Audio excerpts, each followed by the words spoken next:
Hi everyone, I am here to give you my thoughts on Dead Signal, developed by Reflex Studios. I just beat it on casual difficulty.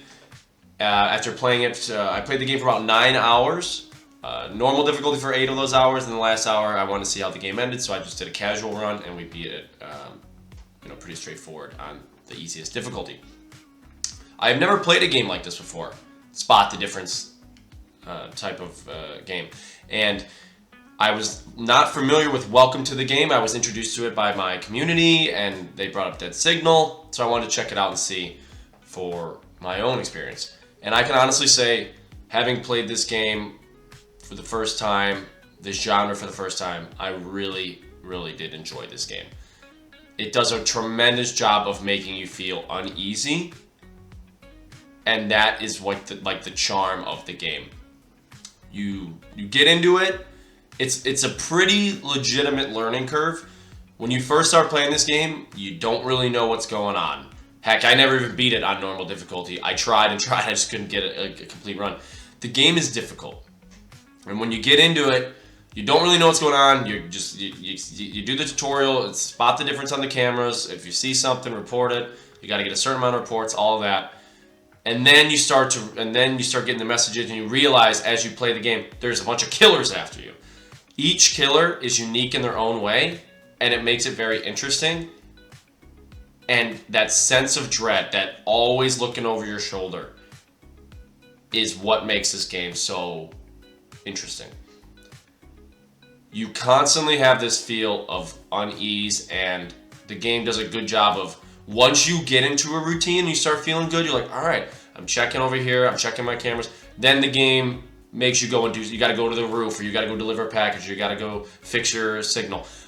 It does a great job of recycling the same mechanics over and over, but it doesn't feel routine. It doesn't feel repetitive. Each attempt is different, and each time you sit down in your chair and you look for your cameras, and you know you're gonna have to go deliver some packages. You know you're gonna have to avoid killers, but knowing that, it never feels repetitive, and that's what makes this game so good.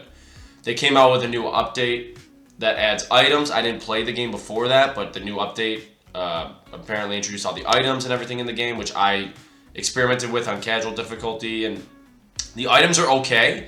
What they can do is basically make, if there's something in your run that you struggle with, you can kind of mitigate that by buying an item that will help you on your run to take one of these problems away.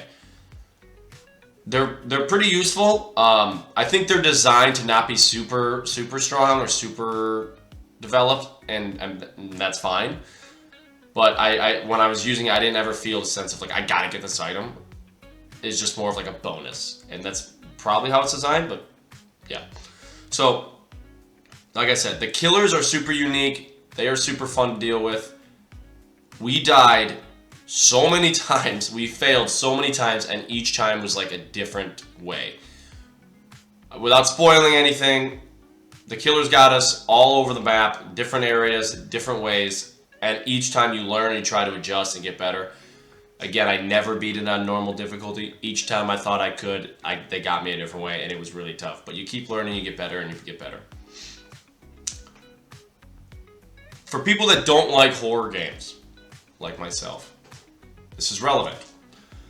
I had no idea there were jump scares in this game. I didn't know much about the game at all, like I said. There are jump scares in this game, and as someone who doesn't like jump scares, they are pretty legitimate jump scares. I'm just going to tell you like that. One of the jump scares got me so good, I had to stop playing for the night. I said, you know what? I'm good. We'll get after it tomorrow. Now, if you don't mind jump scares, you're probably laughing. You're like, that's not that bad.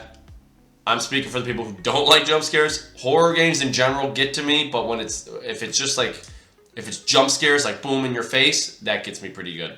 And this game has those. So keep that in mind, and